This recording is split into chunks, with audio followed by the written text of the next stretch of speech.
We have to pick a goal that every time we think about it, our heart leaps. We can feel our pulse race faster. We can feel our eyes shine when we think about it. That's what a goal is. A goal that's so powerful, nothing is going to stand in our way. And I want to address the women in the audience for a moment. You're only allowed one goal. Now, one thing about women, and guys, you will know this, is that women are great at multitasking. We're super women. We can do so many things at one time, and we're proud of it.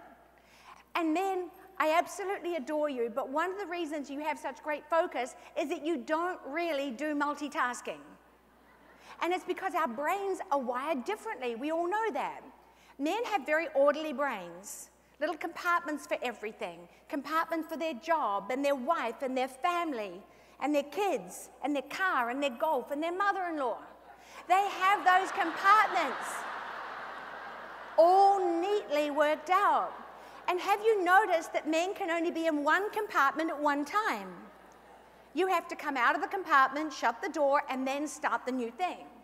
But women, our brains look a little bit more like a great big overstuffed handbag.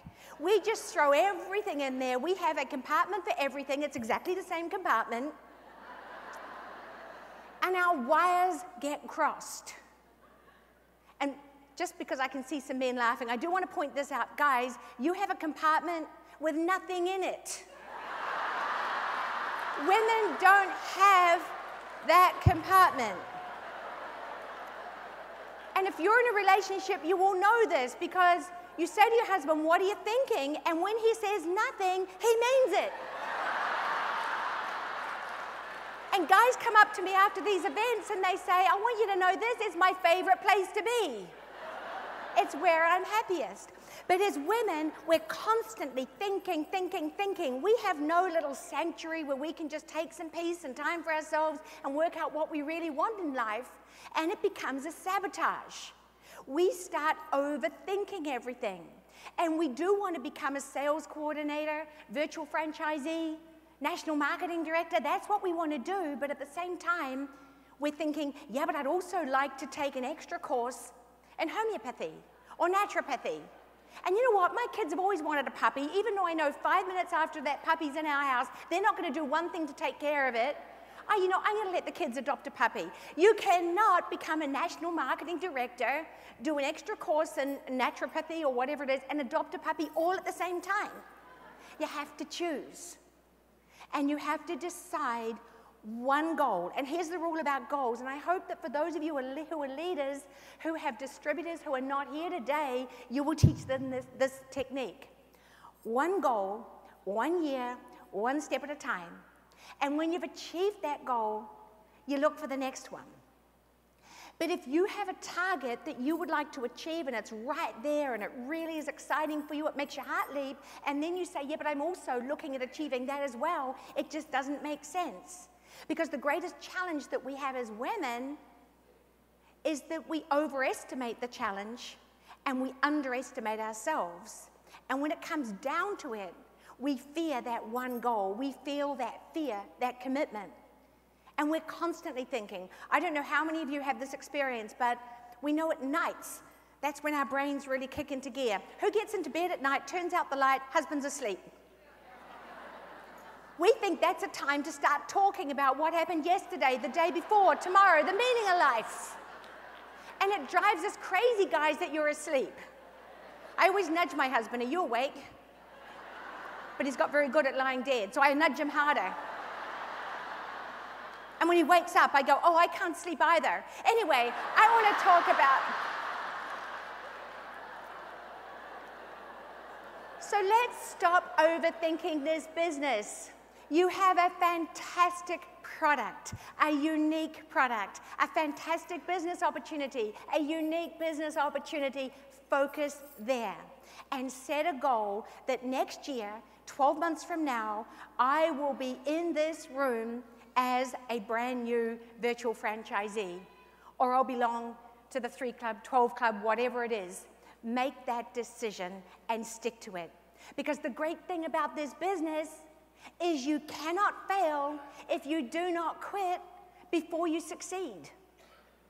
You cannot fail if you do not quit before you succeed. Things will happen to you. How many of you have driven right across town in the rain for a prospect or maybe a wellness presentation, somebody who's organized a wellness presentation and they are sure that there will be 20 people in that room? And you turn up and there they are sitting on the couch with one very annoyed looking mother-in-law. Who's had that presentation? Who has had the prospect who's so keen to join the Juice Plus family? They want it, they're burning for it, it's all going to happen. And so just about 24 hours before you're due to meet, you send an email. And even though there's been a flurry of communications between you, nothing's responded to, no reply. You check that your computer was plugged in. It is, the message went. But you think, I'll just pick up the phone. You pick up the phone, it goes to voicemail. And no matter what, for some reason, and we may know not what it is, that prospect, that person who is determined to become a distributor, and we know how our love for that person grows from the time they first say, I'm going to do it, they've disappeared in a puff of smoke. Even the FBI couldn't find them. We've all had that happen, and that's the business. But that isn't what's going to stop you achieving the income and life of your dreams through Juice Plus. None of that is going to stop you. Because if you stay in your lane, you will reach your destination. Sometimes you will feel as though you are moving forwards. Sometimes you will feel as though you're at a standstill. Sometimes you'll feel like everything is moving backwards for you. But that won't be a problem. What will be your greatest challenge this year is your willingness to pull out of the lane and into a very comfortable, convenient, emotional handicap parking bay. And some of those parking bays are in this room right now. Maybe you are sitting there listening to my message and thinking, it sounds great, I would love to, but I'm too busy. I have a young family. I have a full-time job. I'm too young, I'm too old, I'm something. You have to know what you're doing is giving yourself permission to fail. And if you give yourself that permission, it will be granted to you. Because all of us could find a reason why not. I don't have time to talk about my background, but I will tell you this. My father was an abusive alcoholic. I married to get out of my house rather than into a happy marriage. You can imagine how really well that one worked out for me. At 24, I had 2 small children. I had a mortgage, a huge mortgage, and I became the sole provider for my kids. And at that point, I knew I could no longer wear my background like some trophy to victimhood. I knew that I was not responsible, or the past was behind me, but I could move forward. And at that time, I made a pact to myself that you cannot make excuses and money at the same time. I cannot look back and blame my father, a bad marriage, whatever it is. I can't blame those things because it is making excuses for yourself. And when you make excuses, you are stalled. If you look around you, and I know that Juice Plus has had the most amazing people on stage, and you still do, sharing their stories, what you will find is that everybody deals with challenges in their life. Everybody, if they need to, will have a reason why it is going to be hard this year to realize the income and lifestyle you dream about. All of us will. And yet, some of the masterpieces, people and things have been created from adversity.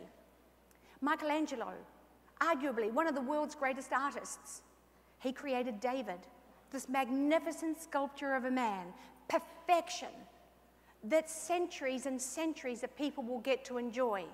And when you see David, and I know many of you have been to Italy and seen David, you'll feel tears come to your eyes. He's so perfect. And yet, when Michelangelo went to the quarry to find the marble to create his sculpture, the piece he chose, the quarry master tried to talk him out of it. He said that huge piece of marble is full of imperfections and flaws. You'll need to find another piece. And Michelangelo took that marble back to his studio and created David, arguably one of the greatest masterpieces of the world. And you know what he said? He said, I saw the angel in the marble, and I carved until I set him free. And that is our challenge, that we take what we have in life and we carve the best out of it. And you can carve perfection out of anything. The greatest lesson I learned, apart from not to wear my past like some trophy to victimhood, was that it takes courage, not confidence, to dare to believe that you are worth everything that Juice Plus has to offer. Confidence has nothing to do with it. It's courage. It's the courage to move beyond your comfort zone, move beyond excuses and circumstances, and decide that I want it, I deserve it, I can do it, and I will do it. So give yourself permission to succeed and avoid all the little parking bays that will come at you. Another one I want to share with you. I'm sure all of you have felt a need sometimes, or a temptation to pull into this one, the little parking bay with the sign on it, what other people think. Has anyone got a negative person in their life? We all deal with negativity. Some people were born with the gift of being able to put a dampener on other people's enthusiasms. It's a talent. And they love to use it. And I don't know if there are so many mean girls out there or they just move around a lot, but we are going to come across people who say, oh, but you used to be a doctor and you're now selling full-time, you're in direct selling, or you used to be a nurse, or you used to be a teacher. What are you doing? You know, doesn't the lack of security worry you? Maybe you will come across those people, but you can't let other people determine your destiny in life. Pretty much, I believe there are two types of people. Those who light up every room they enter, and those who light up every room they leave. And one of the amazing things about Juice Plus is that we are around people who light up the room when they enter it.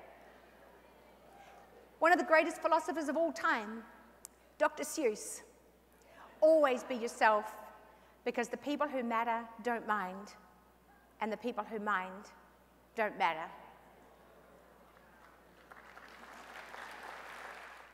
So we have to make a decision ourselves that we will reach whatever level that we want to reach in this business. And we can't allow self-doubt, fear to hold us back.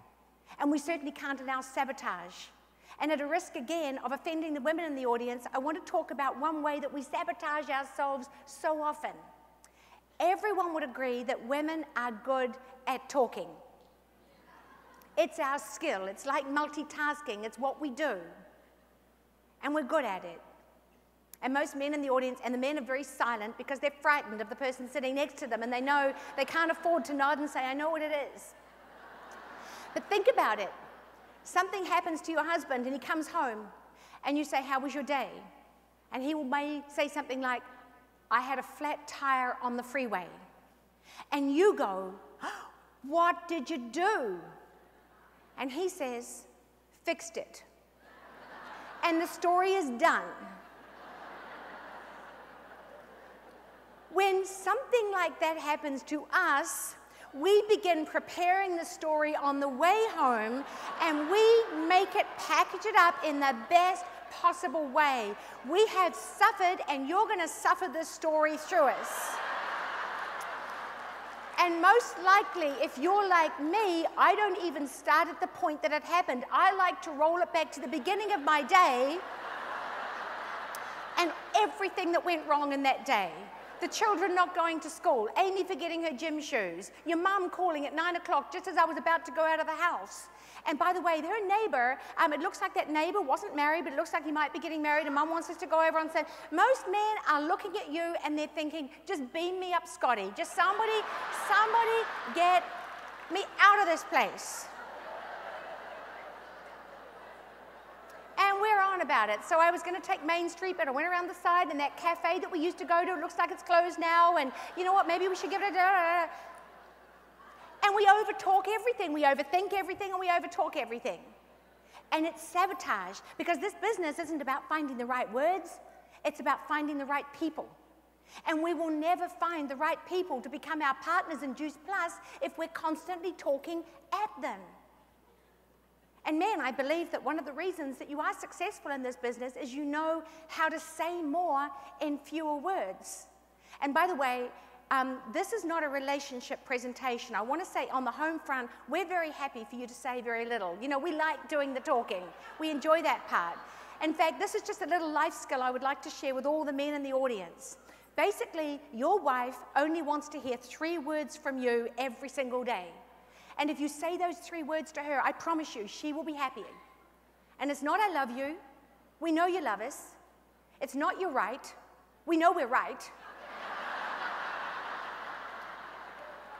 The 3 words that I want to teach you today, that if you say these to your partner every single day, I promise you, you will have the best marriage.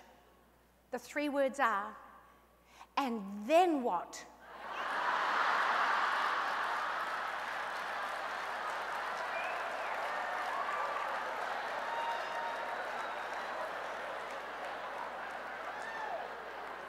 And I want to promise you this, if you say those 3 words, you will be the first man on the planet to do so.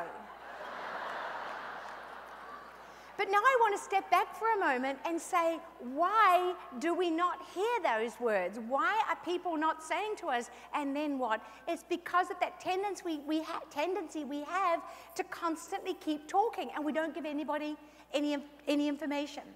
So let me tell you this, repeat again. This business is not about finding the right words. This business is about finding the right people. The more you say, the less people will listen. We've entered a new era. We've entered the era of impact rather than information. And the information that we know about Juice Plus, that gives us the confidence to look at somebody and say, I know that if you use this product for 4 months, I know you'll be calling me in 4 months and you will be saying it was the best decision I ever made. Thank you for making sure that I got onto the Juice Plus program. That's the kind of way we have to present this business. So if you are taking notes, and I know a few of you are, write down this. Guys, you don't need to. This is for the women. Words are not my friend. Think about it for a moment. Think about it. We're standing up at a wellness presentation. What if we pictured this? That every single person in our audience is thinking, tell me more, and then what? What else? This is amazing. And if we think of our business this way, we will do things differently. I want to give you an example. Every time you share information, your only reason for sharing that information is for the person you're talking with to think, I want it. I'm going on the program. I'm interested in hosting a wellness presentation, or I want to learn more about the business. And if you understand that, when you're talking one-on-one, wellness presentations, sitting across from a prospect, if you're thinking, I need them to be saying, tell me more, and then what, you will become a much more powerful communicator. So all of a sudden, my daughter knows it's time to go to the hospital. And off she goes with her husband.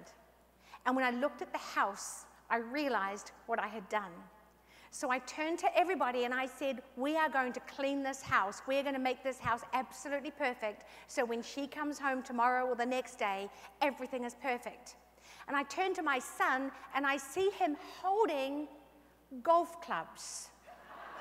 My daughter is in labor and my son has decided that he is going to continue he has this tee-off time already done. So I looked at him and I said, you're not going to play golf. You are not going to play golf. And he looked at me and said, but I want to. And I said to him, it's not happening. You're not going. You're going to clean the house with the rest of us. And he stood there. Now, my son is well over 6 foot, and I'm just slightly shorter than that. So, you know, I went up to him and I gave him a little push and I said, I want those golf clubs back in the garage. And his little boy, his little 6-year-old, is watching all this, and he said to me, "You're not the boss of my daddy." And I looked at him and said, "You're mistaken. I am the boss of your daddy. Oh, I am definitely the boss." And I could see his brain working, and I'm seeing him looking at me, and he's looking at his dad, and my son decides to stand like this just to make it. And he said to me, "I don't think you're the boss of anybody." I don't think you're the boss of anybody. If that isn't a reminder to us that sometimes we take on responsibilities that are not even our responsibility. For me, it took a 6-year-old for me to work out that I was a control freak. I was in my daughter's house. The reality is I didn't want to clean the house on my own. I was perfectly capable of cleaning the house on my own, but no, I wanted everybody else to suffer alongside me. So think about it. What are things that you do that you could not do so that you could become a national marketing director in Juice Plus? What are the things that you've become the boss of? How many of you are doing things that are past their satisfaction date, their expiration date? Maybe you're on a school committee or a church committee, or maybe you're continuing to do things that you have done for too long. And let me tell you this, at the risk of not sounding quite a nice person. First of all, gratitude is the shortest emotion. If you are doing something that you no longer feel that you should be doing, let me tell you, the people you're doing it for have probably begun to take you for granted. I'm not talking about genuine contribution. I'm talking about staying with something because people say, nobody can do it. You've always done that. We count on you. Somebody told me at a convention last week, she said, "Mary, I volunteer at my school 3 afternoons a week." I said, you're not volunteering at your work. You are working at that school and you're an unpaid worker. You know, the school is taking advantage of you. That's crazy. What could you stop doing to free yourself forward? What could you stop doing? Let me also tell you this, resentment is the ugliest emotion. And the reason I'm sharing that with you is that we tend to pull into this little parking bay without even realizing we're pulling into it. It has a sign on it, when. And because I know I have an accent, I want to spell that for you.